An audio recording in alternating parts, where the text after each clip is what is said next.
Namaskar India and mabuhay Pilipinas. Ayan, welcome sa ating part 2 sa exploration natin dito sa may Taj Mahal. Ayan nga po. And kwento ko lang sa inyo kung paano ko naplano dito. Ayan, DIY po ito mga kaibigan ha, yung pagbisita natin dito. Kasi I've been traveling around India na for a long time. So, hindi na ako nagbo-book ng mga tour, mga ganun. So, yung ano ko, yung ginagawa ko is DIY na lang. Ako na mismo yung nagre-research kung paano ako pupunta, ano yung mga sasakyan ko. Ako nagbo-book ng mga tren ko, ng mga buses, yung mga ticket ko para papasok dito sa may Taj Mahal. But if you have no time na to plan your itinerary, pwede ka namang mag-book ng mga tour. Kasi meron naman yan sila marami usually sa Delhi, sa may capital, papunta dyan. Kasi minsan may mga one day tour, mga two day tour lang papunta dito sa may Agra sa Taj Mahal. Kasi masa mga 4 hours. Yan, yung train travel. Kung bus naman, I don't know, kung mga 3 hours lang yan, ganun. So, ayun nga, ako kasi marami akong time, marami akong panahon. So, nag-DIY ako. Ako mismo nagplano ng tour ko papunta dito sa may Agra. And kasi nag-celebrate ako ng Diwali sa may Jaipur. And after that, Jaipur, pumunta ako ng Delhi. Nag-ikot-ikot muna ako sa may Delhi. And then, saka ako dumiretso sa may Agra dito. Kasi I have 2 weeks leave at a time. And sabi ko, iikutin ko tong Rajasthan, New Delhi, at saka yung Agra nga. So, ito marami ako pinuntahan sa may Agra mga mga susunod ko mga i-upload na mga content, mga exploration ko pa.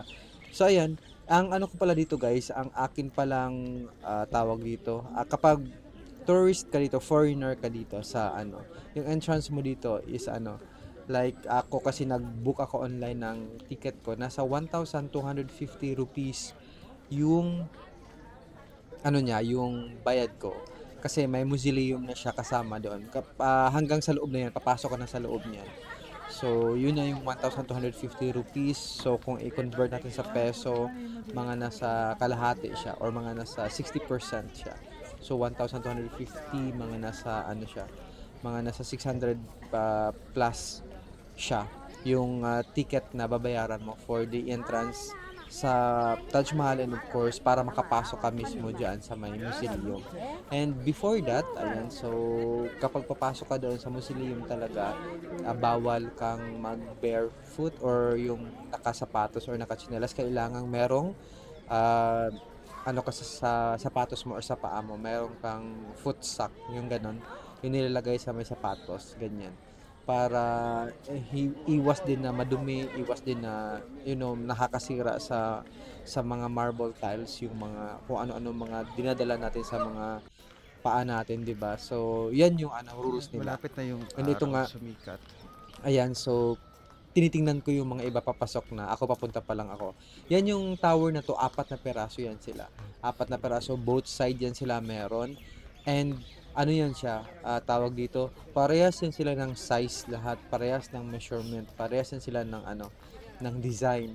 Nakakamangha talaga kapag malapitan mo talaga siya ng yung tinatouch ko siya ba para ma-feel ko talaga. Sabi ko nakakamangha, parang sarap siya iuwi, ganun, pero bawal pala siya. Ayan, so punta na tayo dito guys sa may kuhanan ng kuhanan ng tawag dito, balot ng sapatos. Ayan, so marami tayong mga nakikita mga kasamahan natin ng mga naunan na doon.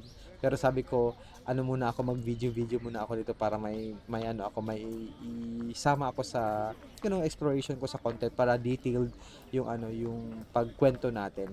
Ayan, so kita niyo yung lawn, yung garden niya, napakalawak din yan guys. Ayan, sa likod nito mamaya ipakita ko sa inyo, siya, a river na siya mismo.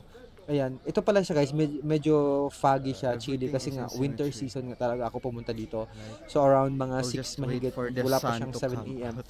Ganyan. Like, before we will go Hindi mo inside. talaga siya maaninag kahit buong araw, kahit 12, kahit ganyan na siya. Grabe Ganyan pa guys. din yung niya, yung weather, ganyan pa din yung surroundings niya. Kaya hindi mo talaga siya makuhanan. Ito lang siya kalinaw. Mamaya lalapitan naman natin, so medyo malinaw naman talaga siya. So ginamit ko lang yung wide lens natin para makuha natin lahat, lumalawak yung sagap ng ano natin, ng camera natin, yung para pasok siya sa frame natin para makita natin. Pero kapag normal lang siya na ano, hindi mo siya makuhanan lahat kasi nga malaki naman talaga siya. Ayan. So, ayun nga, pagkadating ko talaga sa may Jaipur, sabi ko, ito yung next ko na pupuntahan. Jaipur is napakaganda din.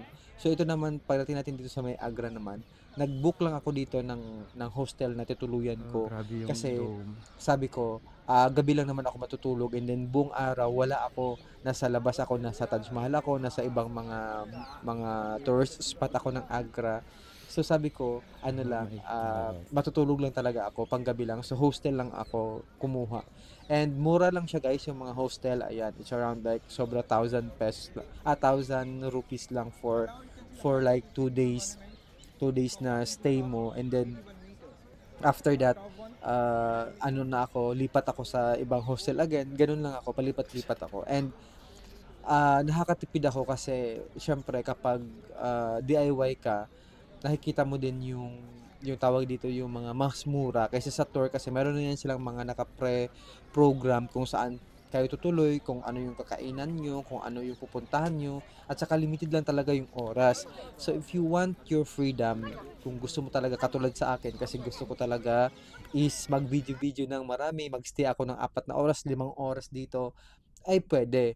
Which is kapag nasa tour ka kasi hindi pwede. For example, halimbawa 2 hours lang talaga kayo diyan kasi may iba pa kayong pupuntahan, aalis na yung bus ninyo or van ninyo papunta kung saan doon. And then hindi ka talaga makakatawag dito, enjoy ng sobra na mahawak mo yung oras mo talaga. So ito, kaya ito pinili ko. Ito sa kabilang side na ito guys ha, yan na yung araw o mag-alas 9 na, yan pa lang yung araw. Kita nyo yan, walang ano yan, hindi na siya nagsa-sunrise, ganun. So ito sa gilid na to guys, sa may left side siya from the main gate, ito na nakikita mo yan, ayan. And apat talaga yung minaret yung tawag nila ay. Ito naman sa kabilang side na to guys, ito yung mga replika niya sa kabila, symmetrical din 'tong mga 'yan. Kaya nakaka-amaze talaga siya tignan kasi halos lahat sila symmetrical. Imagine at that time it's 1600 gano'n na binild siya. Pero yung architect, yung mga engineers, yung mga nag-build niyan dati, how could they come up with this kind of idea na dapat ano talaga siya, dapat symmetrical, dapat pantay-pantay lahat. Kahit saang anggulo mo siya tingnan, ganyan.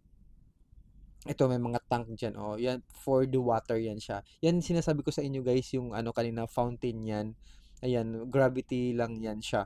Yung ginagamit diyan para magkaroon ng ano, ng tawag dito ng fountain.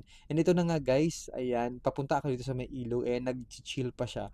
Yung ilog is nag-ano pa, yung tawag dito, may mga fog pa siya na umaakyat, ayan, kita mo yan.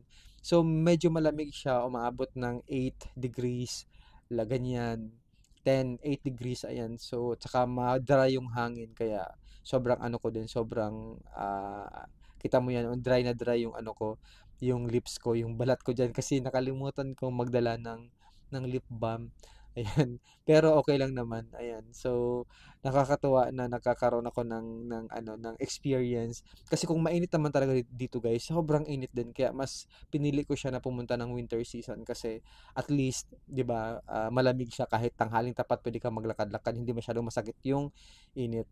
Ayan. So, ayan, pumunta nga ako diyan sa may ilog banda and para makita ko yung ano, yung mga area na gusto kong ipakita sa inyo. And kapag lalayo ka na dito sa may likod na part niya, medyo ayan, hindi pa siya masyadong visible kasi masyadong makapal yung fog nga na nanggagaling sa may ilog. Yan, sumilip ako diyan sa may ano sa may river. Yan, river na yan guys. Oh. Yan sa may likod na yan. Ano na yan siya, Yamuna River na yan siya diyan. And ewan ko kung ano yung mga pinagsasabi ko diyan. Hindi ko na matanda. Yan, hindi mo makita yung ilog. Ayan, kasi ano siya, chilly nga siya. Ayan, kaya ayan oh, puro fog lang yung nakikita mo. Kasi ayan, maano pa siya, tawag dito, winter season kasi. Ayun sa part 3 naman, ayan, papasok tayo maya-maya. Ayan, mag-explore muna tayo. Ayan.